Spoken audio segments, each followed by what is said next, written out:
I will do my reading practice from the book Effective Public Speaking by Dale Carnegie. And here I will start. The same thing holds true when one is touching words. There is an old saying in the English Parliament that everything depends upon the manner in which one speaks and not upon the matter. Quintilian said that long ago when England was one of the outlying colonies of Rome. Like most old sayings, it needs to be taken cum grano salis, but good delivery will make very thin matter go a very long way. I have often noticed in college contests that it is not always the speaker with the best material who wins, rather, it is the speaker who can talk so well that his material sounds best. Three things matter in a speech. Lord Morley once observed with gay cynicism who says it, how he says it, and what he says. And of the three, the last matters the least, an exaggeration.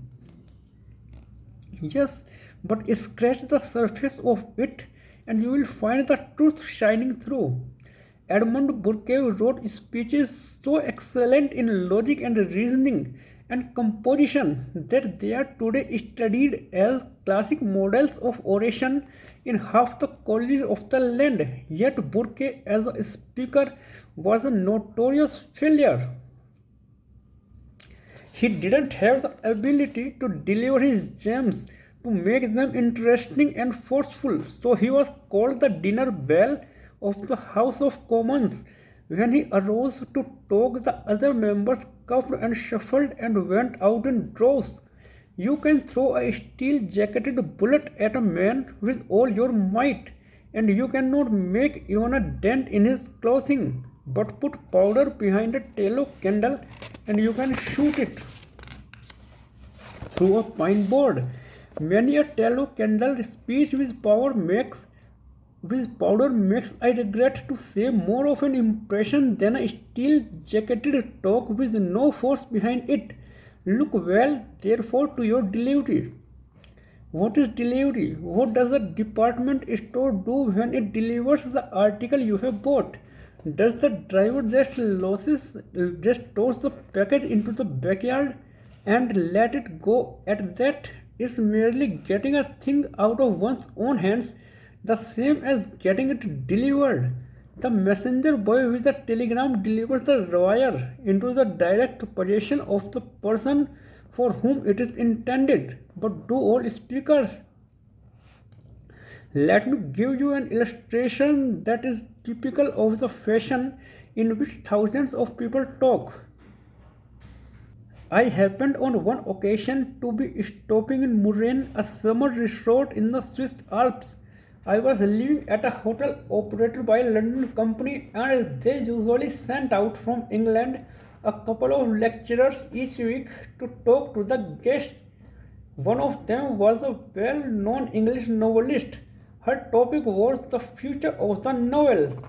She admitted that she had not selected the subject herself, and the long and short of it was that she had nothing to say about it that she really cared enough about saying to make it worthwhile expressing. She had hurriedly made some rambling notes, and she stood before the audience, ignoring her hearers, not even looking at them, staring sometimes over their heads, sometimes at her notes, sometimes at the floor. She called off her words into the primeval void with a faraway look in her eyes and a faraway ring in her voice. That kind of performance is not delivering a talk at all. It is a soliloquy. It has no sense of communication. And that is the first essential of good speaking, a sense of communication. The audience must feel that there is a message being delivered straight from the mind and heart of the speaker to their minds and their hearts. The kind of talk I have just described might just as well have been spoken out in the sandy, waterless wastes of the Gobi Desert. In fact, it sounded as if it were being delivered in some such sport rather than to a group of living human beings.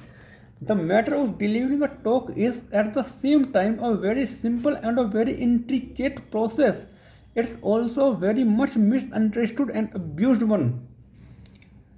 Thank you. That's it for the day.